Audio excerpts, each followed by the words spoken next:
Welcome. What does regulatory compliance mean to you? I think it would be true to say that your answer will be different to mine. It must depend on so many things, including, if we are talking about our jobs, the industry in which we work. In this short presentation, I shall be talking to you about aspects of pharmaceutical regulatory compliance. Because of my personal interest in the licensing of medicinal products, my attention will be on a few of the many aspects of pharmaceutical regulatory compliance that concern gaining approval of and maintaining in good order a company's marketing authorizations. But if I were to consider compliance and medicines from another viewpoint, for example, that of a patient or a patient's doctor, I might be concerned with whether or not the patient takes his or her prescribed medication, either at all or at the intended frequency and dosage. For many healthcare professionals, including pharmaceutical industry physicians and others, that would be a common and important interpretation of the words pharmaceutical compliance.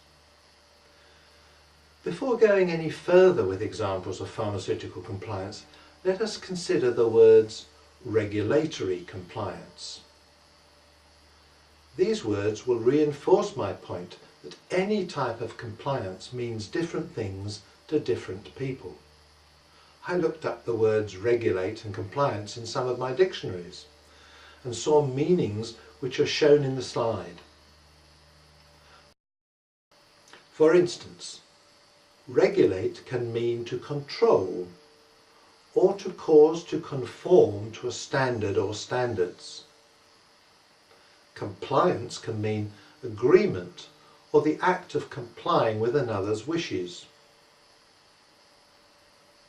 In the United Kingdom, which is where my business is based, there is national legislation in which regulatory function means a function under any enactment of imposing requirements, restrictions or conditions, or setting standards or giving guidance in relation to any activity. Or it means a function which relates to the securing of compliance with or the enforcement of requirements, restrictions, conditions, standards or guidance which under or by virtue of any enactment relate to any activity. This legislation concerns general acts and applies in part but not all of the United Kingdom.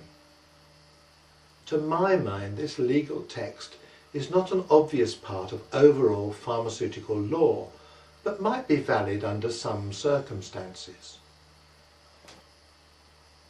However, I am using it as it is the only legal text that I have been able to find that links the words regulatory and compliance together.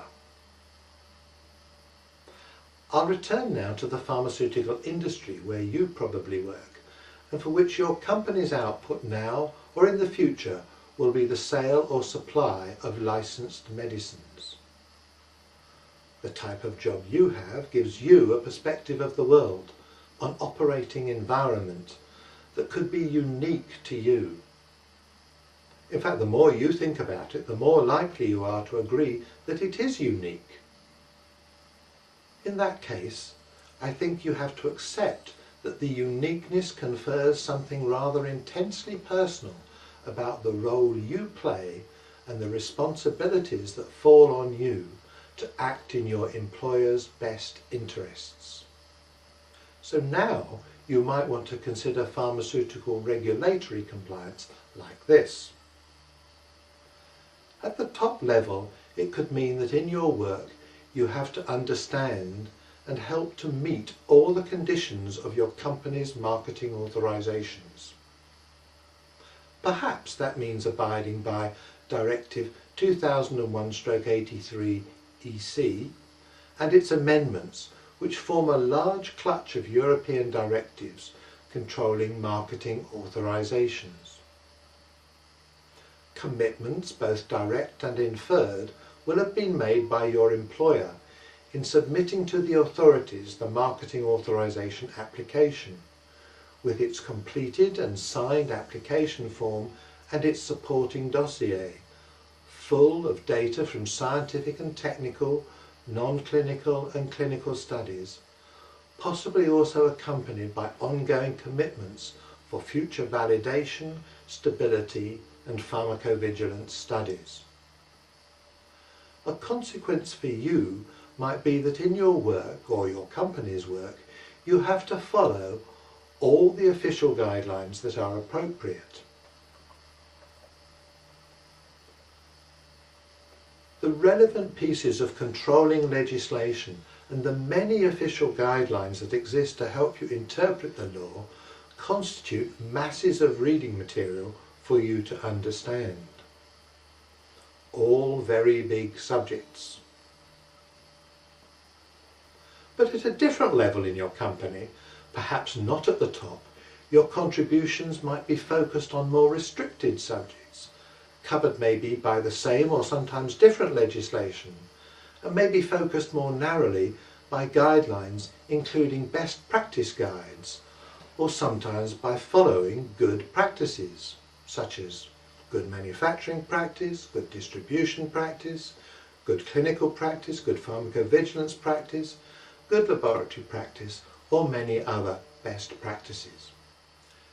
In summary, in the pharmaceutical industry, to improve regulatory compliance, you may need to know better what your documents state and require of your business, and you may need to review the frequency and time spent undertaking checks and cross-checks on many issues to ensure compliance is being achieved. There is a lot to learn to be compliant in your work, but even if you are that now, it's hard to stay that way. Because the pharmaceutical regulatory scene is always evolving with the issue of new directives, regulations and other legal enactments, and with the growing mass of official guidelines and pharmacopoeia updates, you can expect this year, next year and in following years to face significant challenges to your contribution to keep your pharmaceutical company in good order, that is, in compliance regarding pharmaceutical regulatory work. We hope that this short overview will help you chart your career and its unique journey. Thank you.